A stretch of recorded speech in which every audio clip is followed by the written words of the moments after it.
英語聞き流しリスニング、英語テキストと MP3 ダウンロード、その他の物語は、ホームページからお聞きいただけます。88thpp.com 88thpp.com Chapter 5. The author, by an extraordinary stratagem, prevents an invasion. A high title of honor is conferred upon him. Ambassadors arrive from the Emperor of Blefuscu, and sue for peace. The Empress's apartment on fire by an accident, the author instrumental in saving the rest of the palace. The Empire of Blefuscu is an island situated to the northeast of Lilliput, from which it is parted only by a channel of 800 yards wide. I had not yet seen it, and upon this notice of an intended invasion, I avoided appearing on that side of the coast, for fear of being discovered, by some of the enemy's ships, who had received no intelligence of me, all intercourse between the two empires having been strictly forbidden during the war, upon pain of death, and an embargo laid by our emperor upon all vessels whatsoever. I communicated to His Majesty a project I had formed of seizing the enemy's whole fleet, which, as our scouts assured us, lay at anchor in the harbor, ready to sail with the first fair wind. I consulted the most experienced seamen upon the depth of the channel, which they had often plumbed, who told me, that in the middle, at high water, it was 70 glumgluffs deep, which is about 6 feet of European measure, and the rest of it 50 glumgluffs at most.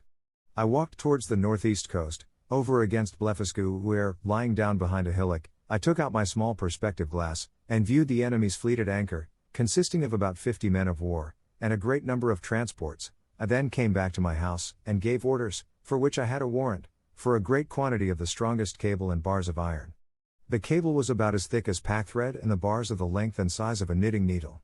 I trebled the cable to make it stronger, and for the same reason I twisted 3 of the iron bars together, bending the extremities into a hook.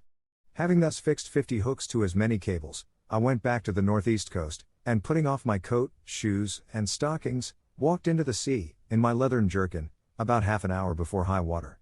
I waded with what haste I could, and swam in the middle about 30 yards, till I felt ground. I arrived at the fleet in less than half an hour. The enemy was so frightened when they saw me, that they leapt out of their ships, and swam to shore, where there could not be fewer than 30,000 souls. I then took my tackling, and, fastening a hook to the hole at the prow of each, I tied all the cords together at the end.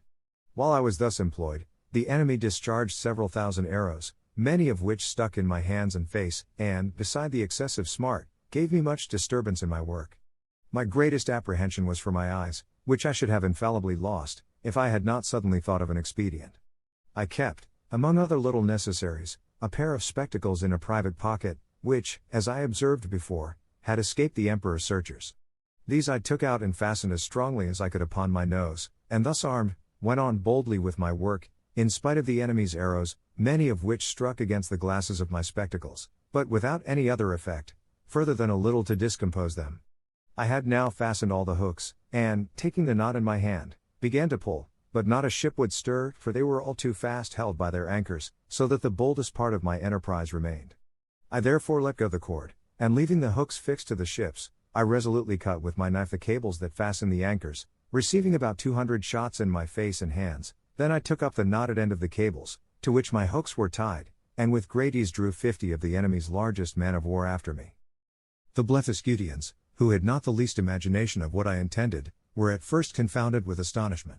They had seen me cut the cables, and thought my design was only to let the ships run adrift or fall foul on each other, but when they perceived the whole fleet moving in order, and saw me pulling at the end, they set up such a scream of grief and despair as it is almost impossible to describe or conceive. When I had got out of danger, I stopped a while to pick out the arrows that stuck in my hands and face, and rubbed on some of the same ointment that was given me at my first arrival, as I have formerly mentioned.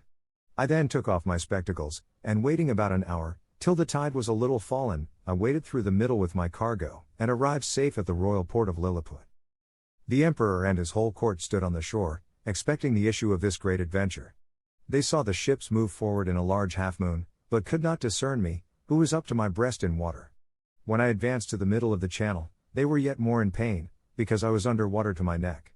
The emperor concluded me to be drowned, and that the enemy's fleet was approaching in a hostile manner, but he was soon eased of his fears, for the channel growing shallower every step I made, I came in a short time within hearing, and holding up the end of the cable, by which the fleet was fastened, I cried in a loud voice, "Long live the most puissant king of Lilliput!" This great prince received me at my landing with all possible encomiums, and created me a nardots upon the spot, which is the highest title of honor among them. His Majesty desired I would take some other opportunity of bringing all the rest of his enemies' ships into his ports. And so unmeasurable is the ambition of princes, that he seemed to think of nothing less than reducing the whole empire of Blefuscu into a province, and governing it, by a viceroy, of destroying the big Indian exiles, and compelling that people to break the smaller end of their eggs, by which he would remain the sole monarch of the whole world. But I endeavored to divert him from this design, by many arguments drawn from the topics of policy as well as justice, and I plainly protested, that I would never be an instrument of bringing a free and brave people into slavery. And, when the matter was debated in council, the wisest part of the ministry were of my opinion. This open bold declaration of mine was so opposite to the schemes and politics of His Imperial Majesty, that he could never forgive me.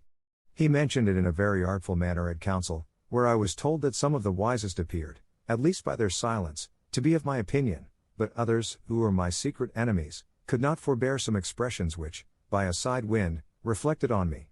And from this time began an intrigue between His Majesty and a junto of ministers, maliciously bent against me, which broke out in less than 2 months, and had like to have ended in my utter destruction.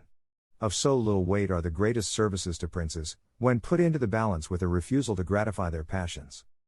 About 3 weeks after this exploit, there arrived a solemn embassy from Blefuscu, with humble offers of a peace, which was soon concluded, upon conditions very advantageous to our emperor, wherewith I shall not trouble the reader. There were 6 ambassadors, with a train of about 500 persons, and their entry was very magnificent, suitable to the grandeur of their master, and the importance of their business. When their treaty was finished, wherein I did them several good offices by the credit I now had, or at least appeared to have, at court, their excellencies, who were privately told how much I had been their friend, made me a visit in form. They began with many compliments upon my valor and generosity, invited me to that kingdom in the emperor their master's name, and desired me to show them some proofs of my prodigious strength, of which they had heard so many wonders, wherein I readily obliged them, but shall not trouble the reader with the particulars. When I had for some time entertained their excellencies, to their infinite satisfaction and surprise, I desired they would do me the honor to present my most humble respects to the emperor their master, the renown of whose virtues had so justly filled the whole world with admiration, and whose royal person I resolved to attend, before I returned to my own country.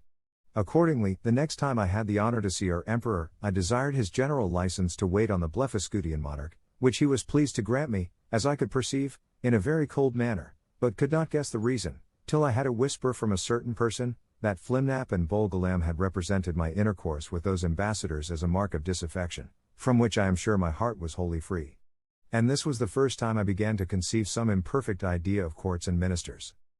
It is to be observed, that these ambassadors spoke to me, by an interpreter, the languages of both empires differing as much from each other as any two in Europe, and each nation priding itself upon the antiquity, beauty, and energy of their own tongue, with an avowed contempt for that of their neighbor. Yet our emperor, standing upon the advantage he had got by the seizure of their fleet, obliged them to deliver their credentials, and make their speech, in the Lilliputian tongue.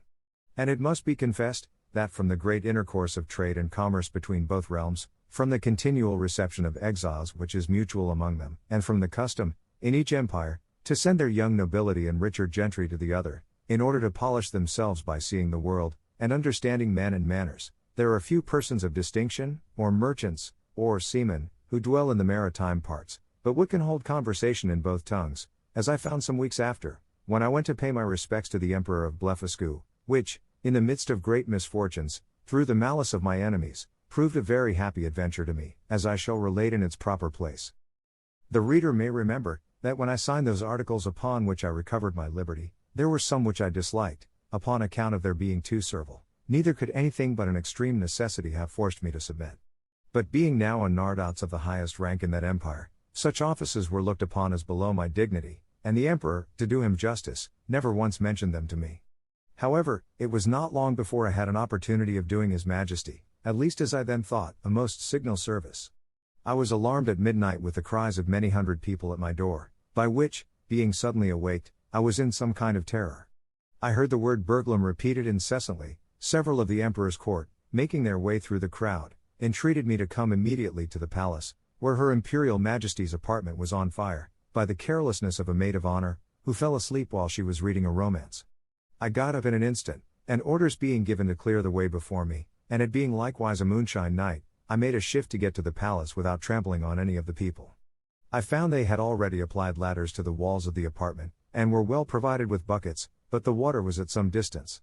These buckets were about the size of large thimbles, and the poor people supplied me with them as fast as they could, but the flame was so violent that they did little good. I might easily have stifled it with my coat, which I unfortunately left behind me for haste, and came away only in my leathern jerkin. The case seemed wholly desperate and deplorable, and this magnificent palace would have infallibly been burnt down to the ground, if, by a presence of mind unusual to me, I had not suddenly thought of an expedient. I had, the evening before, drunk plentifully of a most delicious wine called Glimmergrim. The Blefuscudians call it Fleneck, but ours is esteemed the better sort, which is very diuretic. By the luckiest chance in the world, I had not discharged myself of any part of it. The heat I had contracted by coming very near the flames, and by laboring to quench them, made the wine begin to operate by urine, which I voided in such a quantity, and applied so well to the proper places, that in 3 minutes the fire was wholly extinguished, and the rest of that noble pile, which had cost so many ages in erecting, preserved from destruction. It was now daylight, and I returned to my house without waiting to congratulate with the emperor, because, although I had done a very eminent piece of service, yet I could not tell how his majesty might resent the manner by which I had performed it, for, by the fundamental laws of the realm, it is capital in any person, of what quality soever, to make water within the precincts of the palace. But I was a little comforted by a message from his majesty, that he would give orders to the grand justiciary for passing my pardon in form, which, however, I could not obtain, and I was privately assured, that the empress, conceiving the greatest abhorrence of what I had done, removed to the most distant side of the court, firmly resolved that those buildings should never be repaired for her use, and, in the presence of her chief confidence could not forbear vowing revenge.